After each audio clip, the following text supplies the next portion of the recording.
She threatened to put me on the streets. So I put her out first. They say hell hath no fury like a woman scorned. But they've never met an old woman with a deed, a plan, and nothing left to lose. I'm 72 years old, but don't let the grey hair fool you. I've lived. I've learned. And when the people you gave life to threaten your life, it changes something in you. Let me take you back. My daughter and her husband have been living in my house for nearly 3 years. Rent-free. Food. I cooked. Bills. I paid. All I asked was for respect.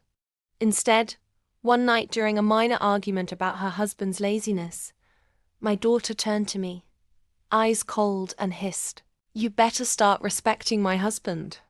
Keep talking, and you'll find yourself on the street." Imagine that. In my own house. I didn't shout. I didn't cry. I simply smiled, nodded, and went to bed. But I didn't sleep. That night, something inside me snapped, and something else woke up. The setup. The next morning, I began my quiet revenge. Within a week, I sold the house my house to a private buyer. A lovely young woman named Sarah, who reminded me of myself at her age. Smart, quiet, and efficient. I made one condition in the sale. I'd be allowed to rent the small guest suite in the back, and once the paperwork was signed, I'd need her to formally evict the current residents within 30 days. She agreed. My daughter and her husband came home to an eviction notice posted on the front door. I watched from the garden as they read it confused, then furious. They burst in, demanding to know what was going on. I simply pointed at the name on the deed. Not mine anymore. Not theirs either. "You said I'd be on the street," I said sweetly. "Turns out you are." But I wasn't finished. A week after they moved out, I invited Sarah, the new owner, for tea. We sat in the garden, laughing like old friends. Then she handed me the keys to her car. "Are you sure?" I asked. "It's yours," she smiled.